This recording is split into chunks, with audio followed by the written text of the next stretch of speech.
You're not empty. You're just unaware. You keep praying for more when you've already been packed, complete for the journey on earth. Do you know that? I want to welcome you back today. Thank you for coming. In episode 1, we asked the question, who am I? Did you watch it? If you didn't, go back and watch it so that this, stacks up for you.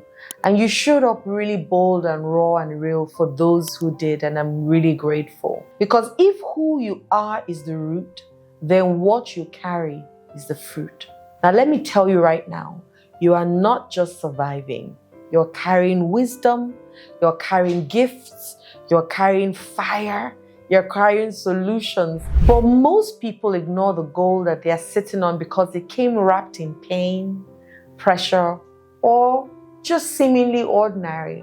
So today we're going to unpack your power. The first thing I'm going to share with you is you carry a wisdom born from wounds. So you're not your wounds.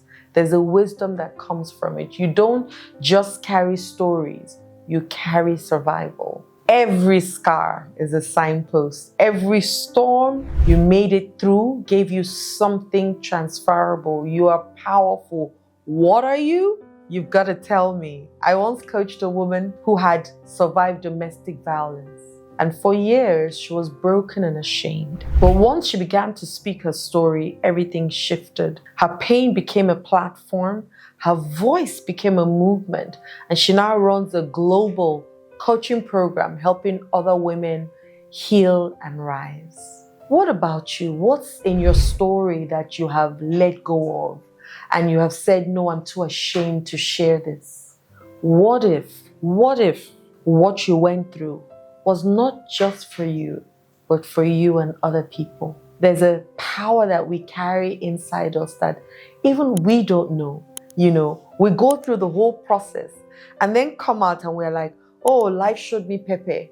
But what did you become in the process? Who did you become in the process? What are you able to transfer from that process to other people that can help them avoid the same thing that you went through in the way that you went through it? What could you have done and what can you still do differently? That's a question you want to ask yourself. What's my what? Simon Sinek, I think, says start with your why. I say start with your who and then move to what. And the ability to ask yourself that question, what do I really want on earth? From who I am, so I say I'm air, light, and love. So if I'm that person, what would I like to do on earth? And I've found that if I've asked 1,000 people that question, 999 people, inclusive of myself, did not know what I wanted. And 999 people don't know what they want. We think we know what we want. But let me tell you what we know very well.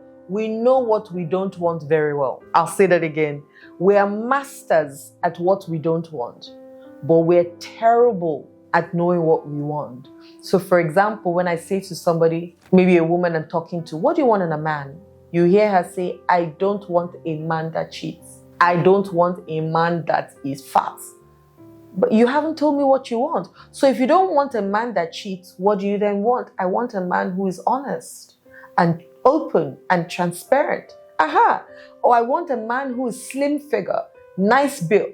But we don't know that. But we know what we don't want. And we project that all the time, that the only energy we put out is what we don't want. And that's what we get.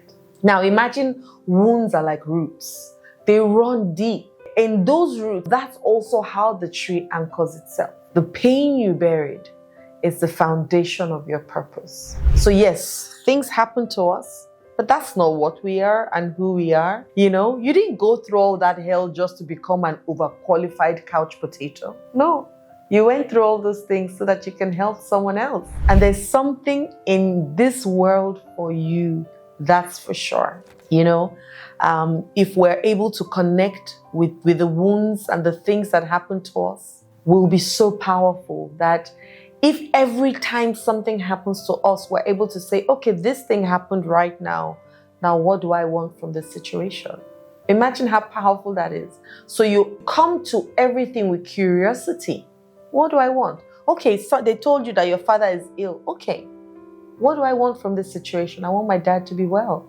I want to see my dad in such a healthy and full-on state where his vitality is re-given. I mean, like whatever. But what do? We do the opposite. We see the worst out of it.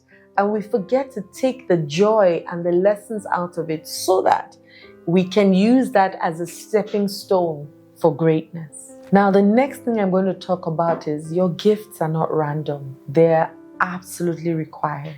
You didn't show up to this planet empty-handed. The God that sent you here gave you everything that you needed. Your creativity, your way with words, your ability to fix things, your ability to lead rooms, your ability to make people laugh, your ability to organize chaos around you. None of it is random. There's a need in the world that matches your gift.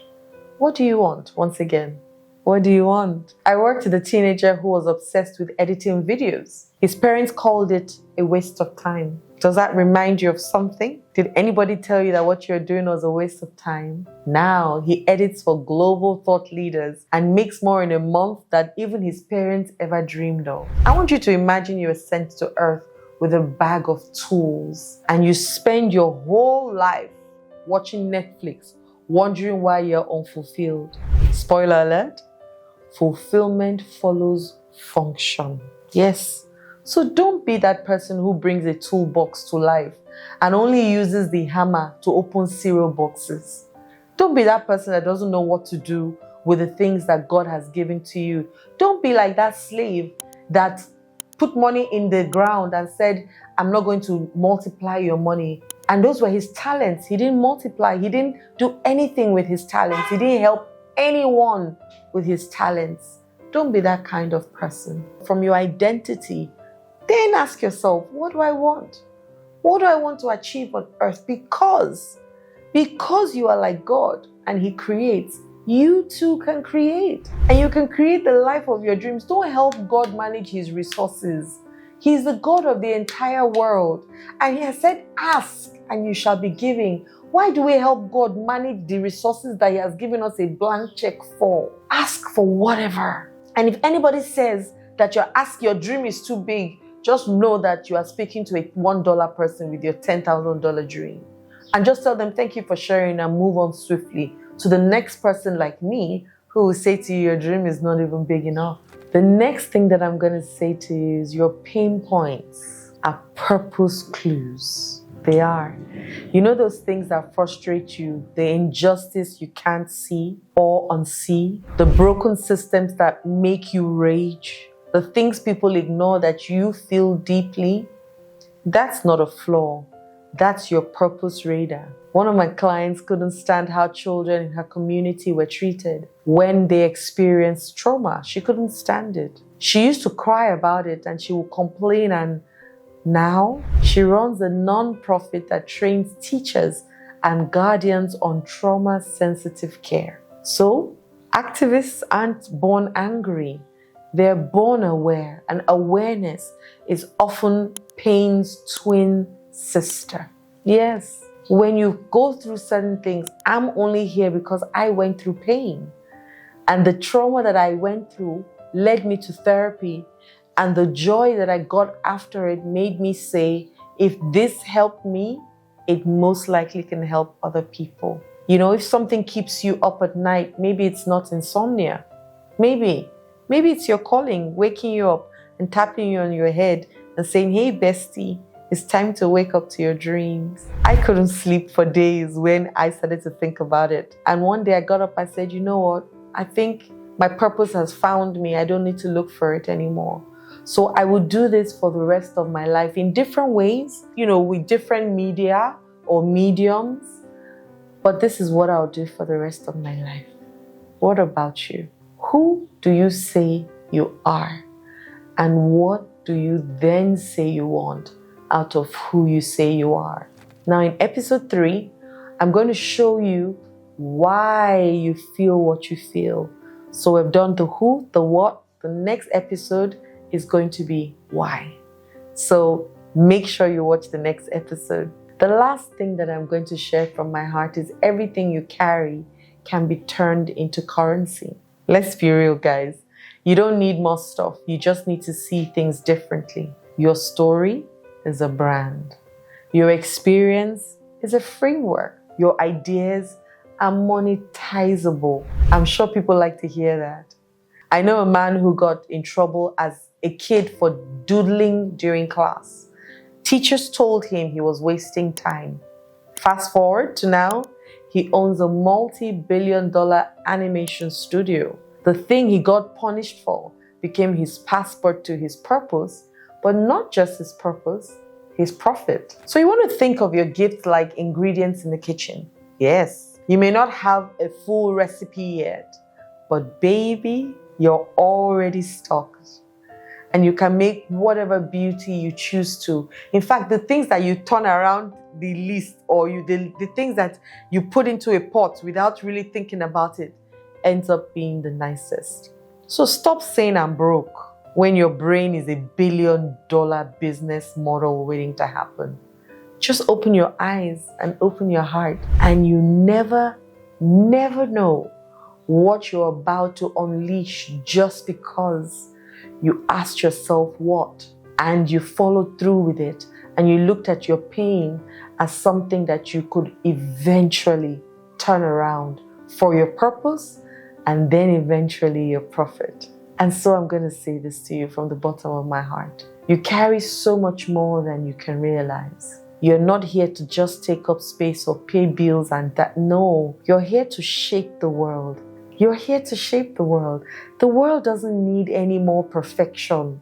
The world is perfect already because it has you. And it needs more people who are honest about their gifts and brave enough to use them. Don't be like the guy that buried his talent. I want you to be like the guys who doubled and multiplied their talents that they got more of.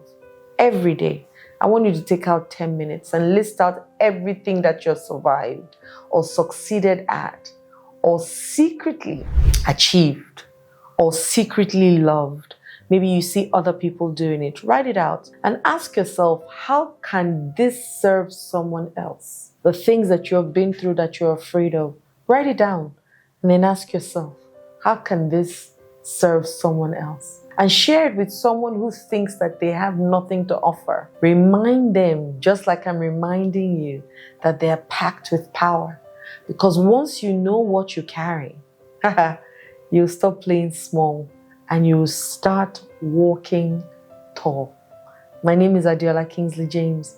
Love and light. Don't forget to subscribe and click the notification bell because we're going to be talking about why in the next episode. I love you.